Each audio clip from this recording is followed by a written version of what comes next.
الرحمن الرحیم وبہ نستعین وصلی اللہ علی نبینا محمد وعلی آلہ واصحابہ اجمعین وبعد۔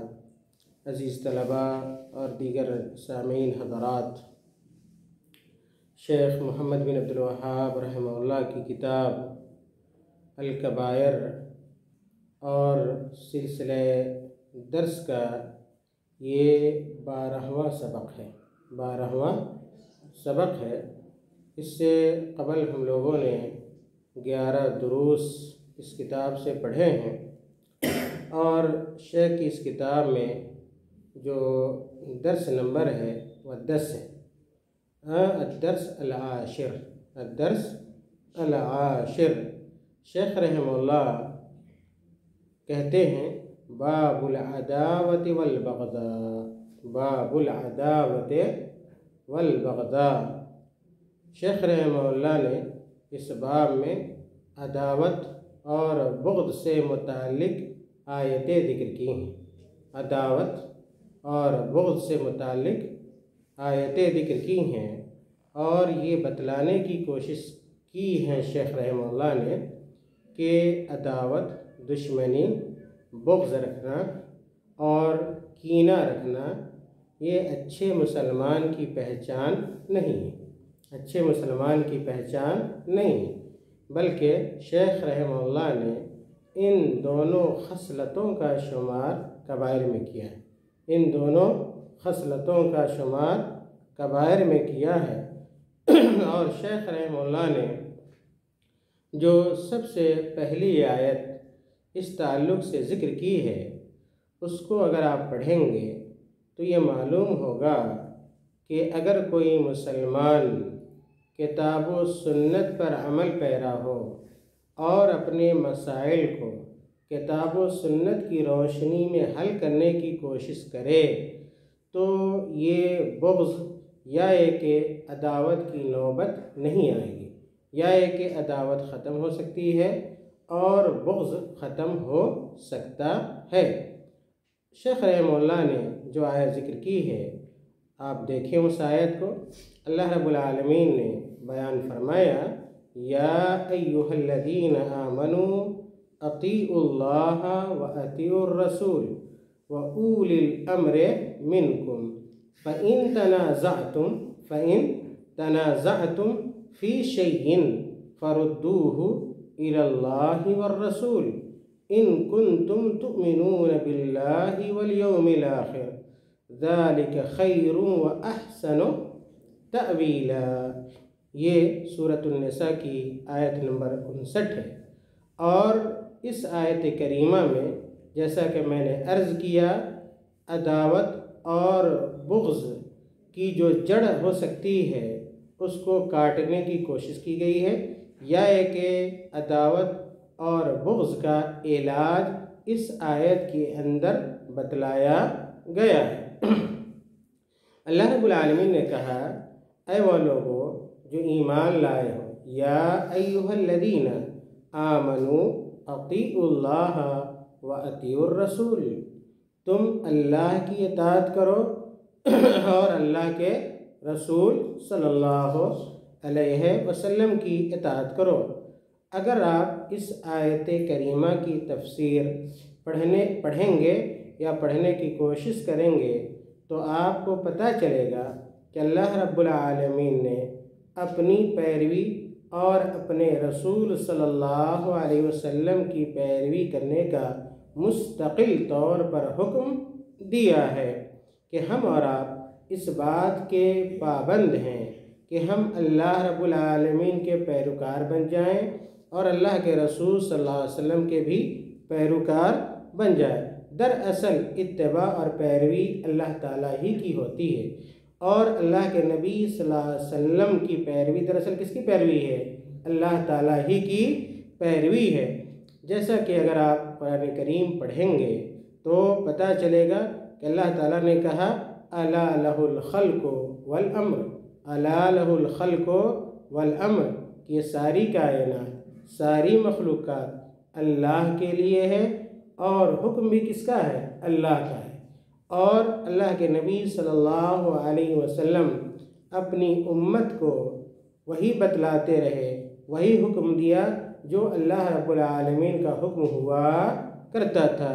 اسی طرح اللہ رب العالمین نے قرآن کریم میں دوسرے مقام پر ارشاد فرمایا، ان الحکم الا للہ، ان الحکم الا للہ، کہ یہ سارا کا سارا حکم کس کے لیے ہے؟ اللہ رب العالمین کے لیے ہے۔ اور میں نے کہا کہ رسول اللہ صلی اللہ علیہ وسلم کی اتباع اور ان کی پیروی بھی دراصل کس کی پیروی ہے؟ اللہ کی پیروی ہے۔ اللہ تعالیٰ نے قرآن کریم کے اندر ارشاد فرمایا، من یطع الرسول فقد اطاع اللہ، من یطع الرسول فقد اطاع اللہ، کہ جو رسول صلی اللہ علیہ وسلم کی اتباع کرتا ہے دراصل وہ اللہ کی اتباع اور پیروی کرتا ہے۔ تو اللہ تعالیٰ نے کہا، یا ایھا الذین آمنوا اطیعوا اللہ واطیعوا الرسول واولی الامر منکم، اور اللہ تعالیٰ نے کہا کہ اے مومنو تم حکمرانوں کی، حاکموں کی بھی کیا کرو؟ اتباع کرو اور پیروی کرو۔ جیسا کہ بتلایا گیا کہ اللہ کی اتباع یا اطاعت، اللہ کے رسول صلی اللہ علیہ وسلم کی اطاعت یہ مستقل ہے، لیکن یہ اولو الامر کی اتباع اور پیروی کیا ہے؟ مستقل کیا ہے؟ نہیں، بلکہ کیا ہے؟ مشروط ہے، بلکہ کیا ہے؟ مشروط ہے۔ اگر کیا ہے یہ پہلے یہ جاننا چاہیے ایک طالب علم ہونے کے ناطے کہ اولو الامر کے مفہوم سے متعلق مفسرین کا اختلاف پایا جاتا ہے۔ بعض لوگ یہ کہتے ہیں کہ اولو الامر سے مراد امراء و حکام ہیں، امراء اور حکام ہیں۔ بعض مفسرین یہ کہتے ہیں کہ اولو الامر سے مراد علماء اور فقہاء ہیں، علماء اور فقہاء ہیں۔ لیکن صحیح بات یہ ہے کہ اس آیت کے عموم میں دونوں کیا ہے؟ داخل کیا ہے؟ ہو سکتے ہیں، حکام اور امراء بھی مراد ہو سکتے ہیں، اور علماء اور فقہاء بھی مراد ہو سکتے ہیں، لیکن ان لوگوں کی اتباع اور پیروی مشروط ہے۔ کن چیزوں کے ساتھ مشروط ہے؟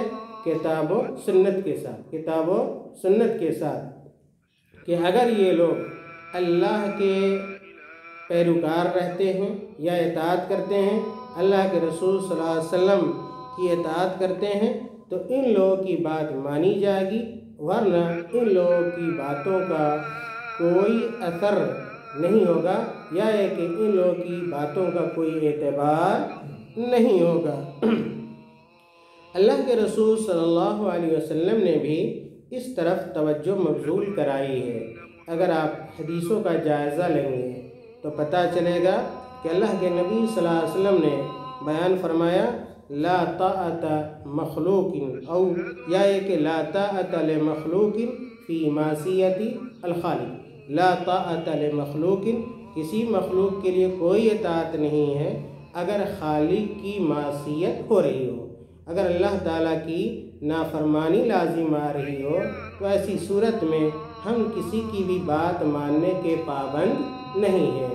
اسی طرح اسی معنی کی ایک دوسری روایت بھی ہے، اللہ کے نبی صلی اللہ علیہ وسلم نے بیان فرمایا، بلکہ صحیح بخاری کی روایت ہے کہ انما الطاعت فی المعروف، انما الطاعت فی المعروف، کہ کسی بھی شخص کی اتباع اور پیروی معروف کے معاملے میں کی جائے گی، یعنی اچھے کاموں میں کی جائے گی۔ اگر کوئی بڑے سے بڑا آ جائے اور وہ کوئی حکم دیتا ہے، کوئی حاکم ہے، کوئی امیر ہے، اور اگر آپ کو معصیت کا حکم دیتا ہے، گناہ کا حکم دیتا ہے، منکر کا حکم دیتا ہے، تو ہم اور آپ اس کی بات نہیں مانیں گے۔ اس کے بعد اللہ رب العالمین نے کہا، فَإِن تَنَازَعْتُمْ فِي شَيْءٍ فَرُدُّوهُ إِلَى اللَّهِ وَالرَّسُولِ إِن كُنتُمْ تُؤْمِنُونَ بِاللَّهِ وَالْيَوْمِ الْآخِرِ، کہ اگر کبھی تمہارے درمیان اختلاف ہو جائے، نزاع کی صورت پیدا ہو جائے، لڑائی اور جھگڑے کی صورت پیدا ہو جائے، تو اس کا علاج کیا ہے؟ اس کا علاج کیا ہے؟ اس لڑائی اور جھگڑے کو، اختلاف کو کیسے ختم کیا جائے گا؟ اللہ رب العالمین نے اس آیت کریمہ میں حل کو بیان کیا ہے۔ اللہ تعالیٰ نے کہا فَإِن تَنَازَعْتُمْ فِي شَيْءٍ فَرُدُّوهُ إِلَى اللَّهِ وَالرَّسُولِ۔ ہم اس بات کے مکلف ہیں کہ اپنے اس مسئلے کو کتاب و سنت کی طرف لوٹائیں اور کتاب و سنت کے پلڑے پر، ترازو پر رکھ کر اس کو حل کرنے کی کوشش کریں۔ ان کنتم تؤمنون باللہ والیوم الآخر ذلک خیر واحسن تأویلا، اور یہی بہتر ہے، اور یہی کیا ہے؟ بہتر ہے۔ خلاصہ یہ ہوا کہ شیخ رحمہ اللہ نے اس آیت کو اس لیے یہاں پر بیان کیا ہے تاکہ عداوت اور بغض کا علاج کیا جا سکے، عداوت اور بغض کا علاج کیا جا سکے، اور اختلافی سے عداوت پیدا ہوتی ہے، دشمنی پیدا ہوتی ہے، بغض پیدا ہوتا ہے، اور اگر ہم کتاب و سنت کی اتباع کریں گے، اس کی پیروی کریں گے اور اس کے مطابق اگر ہم فیصلے کریں گے تو انشاءاللہ ہمارے درمیان نہ عداوت بچے گی اور نہ بغض بچے گا۔ شیخ رحمہ اللہ نے عداوت اور بغض کے حوالے سے جو دوسری آیت ذکر کی ہے، شیخ رحمہ اللہ کہتے ہیں قد كانت لكم اسوة حسنة في ابراہیم، قد كانت لكم اسوة حسنة في ابراہیم۔ اگر اس آیت کو ہم مکمل پڑھیں تو ہمیں یہ پتہ چلے گا کہ اگر ہم عداوت کو، بغض کو ختم کرنا چاہتے ہیں تو ہمیں ابراہیم علیہ السلام کے اسوے کو اختیار کرنا چاہیے، ابراہیم علیہ السلام کے اسوے کو اور نمونے کو اختیار کرنا چاہیے۔ اللہ رب العالمین نے بیان فرمایا، سورۃ الممتحنہ کی آیت نمبر 4 ہے، اللہ تعالیٰ کا ارشاد ہے قد كانت لكم اسوة حسنة في ابراہیم والذین معه اذ قالوا لقومهم انا براء منکم ومما تعبدون من دون اللہ۔ کہتے ہیں اللہ رب العالمین نے کہا کہ تمہارے لیے ابراہیم علیہ السلام اور ان لوگوں کی زندگی میں بہترین نمونہ ہے جو ابراہیم علیہ السلام کے ساتھ تھے، جو ابراہیم علیہ السلام کے پیروکار تھے۔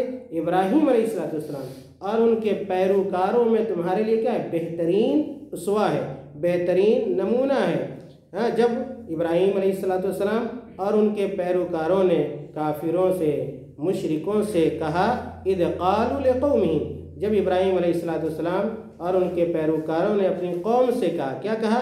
انا براء منکم ومما تعبدون من دون اللہ، کہ اے میری قوم کے لوگوں آپ سن لو کہ ہم لوگ تم سے اور ان چیزوں سے بری ہیں جن کی عبادت تم اللہ کے علاوہ کرتے ہو۔ اور کہا کفرنا بکم، تمہارے اندر جو بد اعتقادی پائی جاتی ہے، بد عقیدگی پائی جاتی ہے، ان چیزوں کا ہم کیا کرتے ہیں؟ انکار کرتے ہیں۔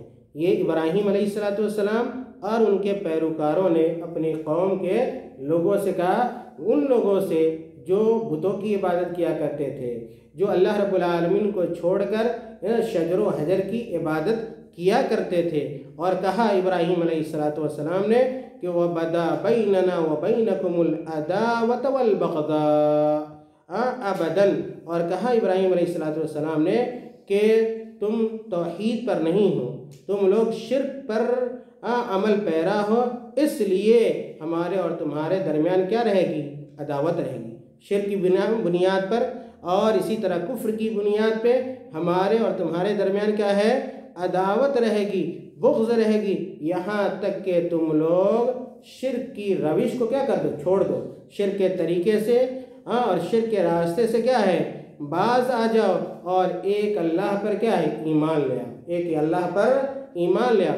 یہاں پہ تھوڑا سا رکنا چاہیے اور سوچنا چاہیے کہ اگر کوئی اللہ رب العالمین کی توحید کو ترک کر کے، چھوڑ کر غیر اللہ کی عبادت کرتا ہے یا غیر اللہ کی پرستش کرتا ہے تو ایسے لوگ سے ہمارا کوئی رشتہ اور کوئی تعلق کیا ہے؟ نہیں ہونا چاہیے۔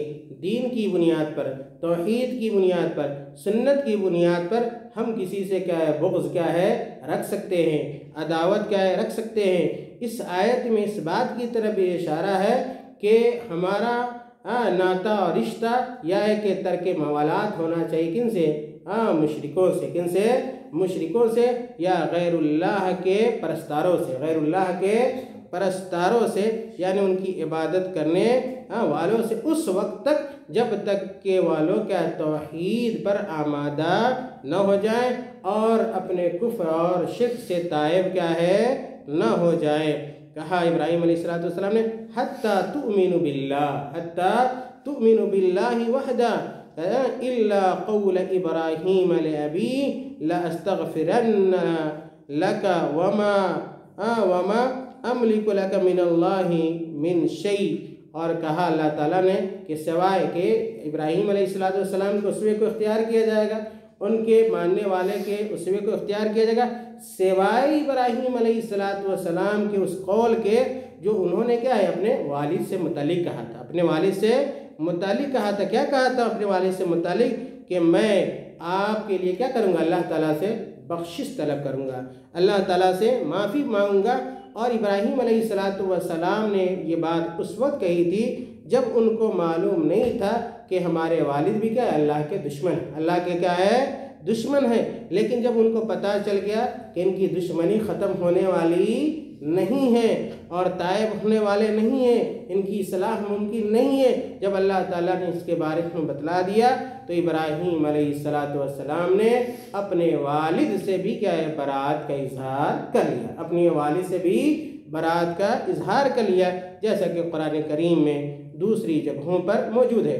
شیخ رحمہ اللہ نے اس آیت کو اس ضمن میں یا اس باب میں اس لیے بیان کیا ہے کہ عام حالتوں میں ہم عداوت اور بغض کسی سے نہ رکھیں، عام حالتوں میں، عام زندگی میں ایک مسلمان دوسرے مسلمان سے بغض نہ رکھے، دشمنی نہ کرے۔ لیکن اگر دین کا معاملہ ہے، شریعت کا معاملہ ہے، توحید کا معاملہ ہے، سنت کا معاملہ ہے، اگر کوئی مشرک ہے تو پھر ایسے لوگوں سے بغض رکھا جا سکتا ہے، دشمنی رکھی جا سکتی ہے اس وقت تک جب تک کہ اس آدمی کی اصلاح نہ ہو جائے۔ اس کے بعد دوسرا یا ہے کہ اگلا باب جو چھوٹا سا باب ہے اور 2 آیتیں اس کے اندر ہیں، شیخ رحمہ اللہ کہتے ہیں کہ باب الفحش، باب الفحش، اور ہم سب جانتے ہیں کہ فحش بے حیائی کو کہتے ہیں۔ فحش کس کو کہتے ہیں؟ بے حیائی کو کہتے ہیں۔ اور بدکاری کے اوپر بھی کیا ہے فحش کا اطلاق کیا ہے ہوتا ہے، بدکاری کے اوپر، زناکاری کے اوپر بھی فحش کا اطلاق ہوتا ہے۔ ویسے اگر لغوی اعتبار سے فحش کا معنی جاننے کی کوشش کا اگر آپ کریں گے تو القبح الشنی کو کہتے ہیں، قبیح چیز۔ قبیح کیا ہے؟ قول کو، یا قبیح کیا ہے عمل کو فحش سے تعبیر کیا جاتا ہے، چاہے وہ قول ہو یا کہ فعل ہو، چاہے وہ قول ہو، چاہے اس کا تعلق قول سے ہو یا کہ اس کا تعلق کیا ہو فعل سے ہو، دونوں اگر وہ قبیح ہے، بدترین چیز ہے، تو اس کے اوپر کیا ہے فحش کا اطلاق ہوتا ہے۔ اور ہر وہ چیز جو اپنے حد سے نکل جائے، ہر وہ چیز یاد رکھیے، ہر وہ چیز جو اپنے حدود سے نکل جائے، اپنے حد سے تجاوز کر جائے، اس کو بھی لغوی اعتبار سے کیا کہتے ہیں؟ فحش کہتے ہیں۔ اس کو بھی کیا کہتے ہیں؟ فحش کہتے ہیں۔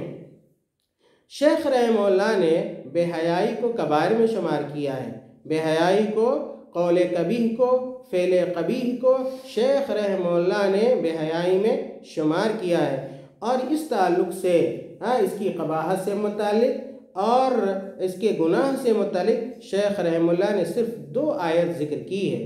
سب سے پہلی آیت فحش سے متعلق شیخ رحمہ اللہ نے کہا کہ اللہ تعالیٰ کا فرمان ہے، اللہ تعالیٰ کا فرمان ہے کہ ان الذین یحبون ان تشیع الفاحشۃ فی الذین آمنوا لہم عذاب علیم فی الدنیا والآخرہ واللہ اعلم وانتم لا تعلمون۔ بڑی مشہور آیت ہے یہ، سورہ نور کی آیت نمبر 19 ہے۔ اللہ تعالیٰ نے کہا کہ ان الذین یحبون ان تشیع الفاحشہ، کہ وہ لوگ جو یہ چاہتے ہیں کہ مومنوں میں فحش کیا ہو جائے؟ عام ہو جائے۔ مومنوں میں کیا ہے؟ بے حیائی عام ہو جائے، بدکاری عام ہو جائے، ایسے لوگوں کے لیے دردناک عذاب ہے، ایسے لوگوں کے لیے دردناک عذاب ہے۔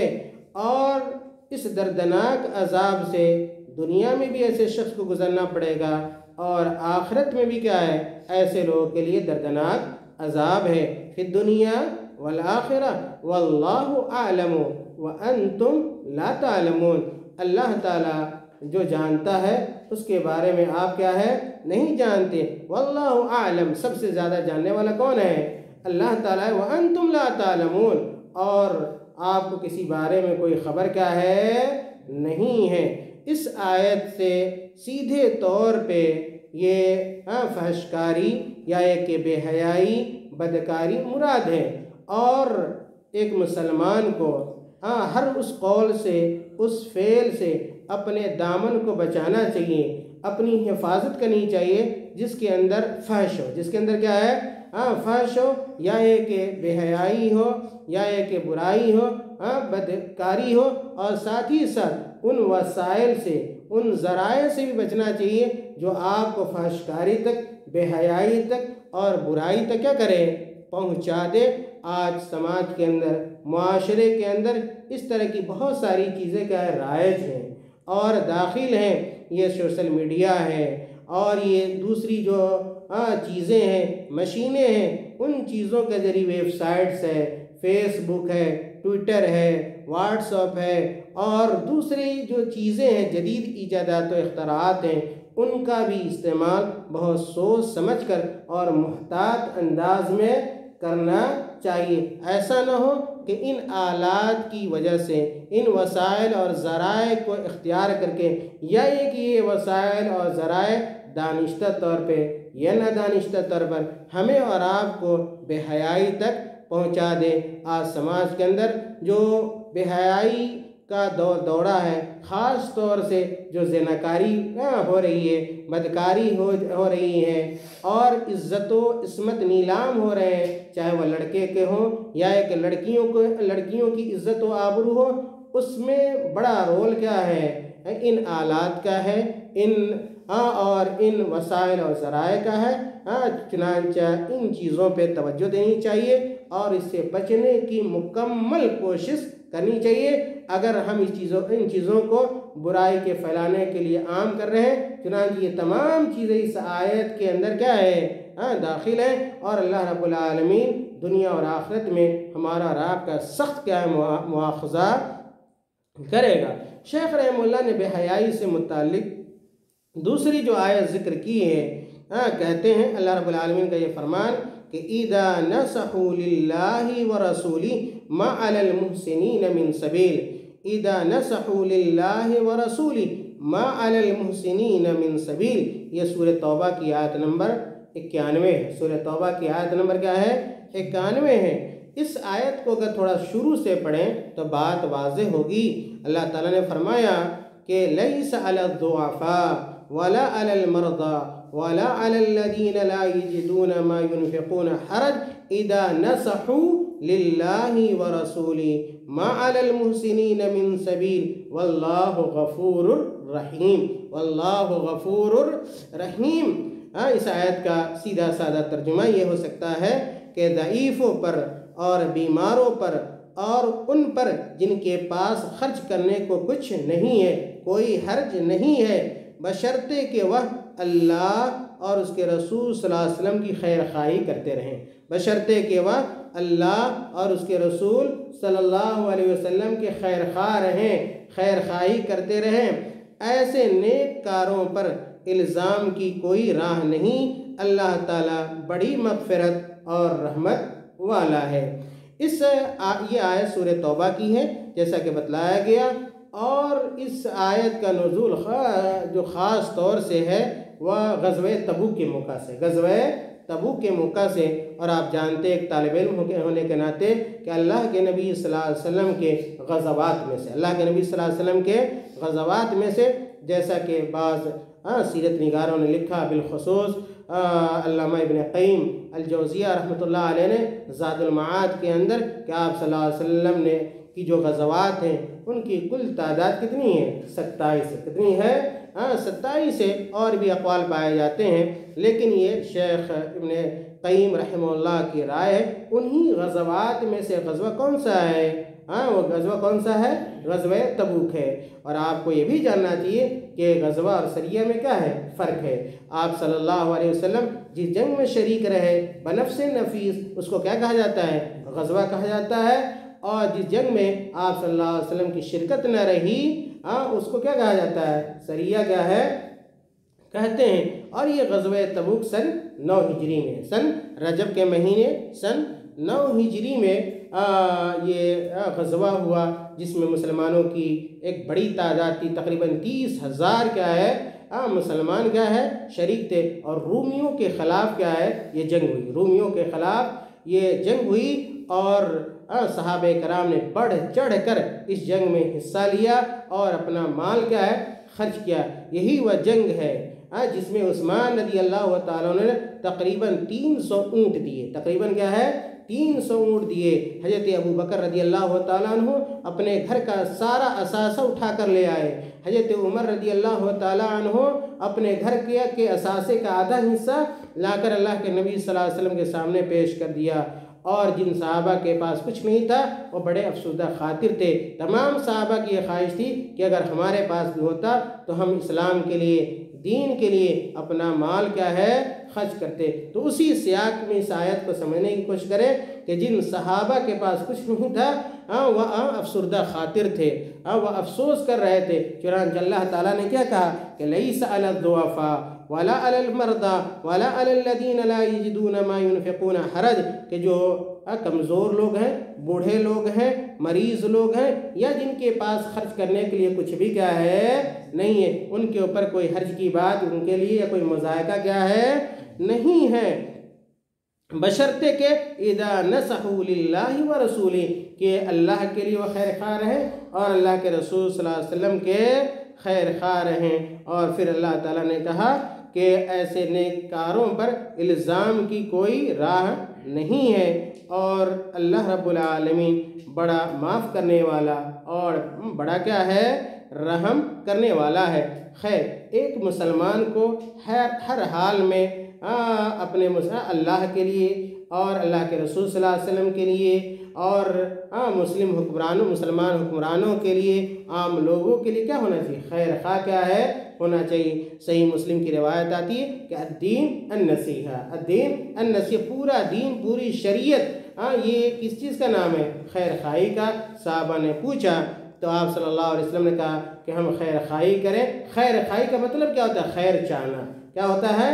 خیر ہم چاہیں، بھلائی چاہیں اللہ کے لیے، اللہ کے رسول صلی اللہ علیہ وسلم کے لیے، اللہ کی کتاب کے لیے، اور پھر کیا ہے عام لوگوں کے لیے بھی کیا ہے ہم خیر خواہ بنیں۔ اور یہ فحش کاری یا بے حیائی، بدکاری، یہ مذموم صفت ہے۔ یہ کیا ہے؟ مذموم صفت ہے۔ اس لیے ہمیں ہر حال میں کیا ہے اس بری خصلت سے کیا ہونا چاہیے؟ دور رہنا چاہیے۔ اپنے جسم کی، اپنے جان کی، اپنے قول کی، اپنے کردار کی ہمیں ہر حال میں کیا کرنی چاہیے؟ حفاظت کرنی چاہیے۔ خاص طور سے اس زمانے میں جو زمانہ کیا ہے فتنوں بھرا کیا ہے زمانہ ہے، قدم قدم پہ برائیاں ہیں، بے حیائیاں ہیں، بدکاریاں ہیں۔ اور میں کہا کرتا ہوں کہ یہ بدکاری، یہ برائی آدمی کے سامنے کھڑی ہوئی ہے۔ آدمی کے سامنے کیا ہے؟ کھڑی ہوئی ہے۔ آدمی کے ہاتھ میں ہے، آدمی کے پاکٹ میں ہے، جیب میں ہے۔ اگر آدمی معمولی بھی اگر سستی کرے گا، تساہلی کرے گا، تو اس گناہ میں، یعنی بے حیائی کے گناہ میں، برائی کے گناہ میں، بدکاری کے گناہ میں، زناکاری کے گناہ میں۔ اور آپ کو پتہ ہے، اچھی طرح پتہ ہے کہ زناکاری کیا ہے؟ آدمی ہاتھ سے بھی کرتا ہے، زبان سے بھی کرتا ہے، کان سے بھی کرتا ہے، پاؤں سے بھی کرتا ہے۔ اور ایک جو مومن کامل ہوتا ہے ہر قسم کی زناکاری سے کیا ہے دور رہتا ہے۔ اللہ تعالی ہمیں اور آپ کو نیک عمل کی توفیق عطا فرمائے۔ اللہ تعالی ہمیں ہماری اور آپ کی مذموم خصلتوں سے حفاظت فرمائے، جب تک اس دنیا میں زندہ رکھے، اسلام پر قائم و دائم رکھے، اور جب ہمارا خاتمہ ہو ایمان پر ہو۔ وآخر دعوانا الحمدللہ رب العالمین، والسلام علیکم ورحمۃ اللہ وبرکاتہ۔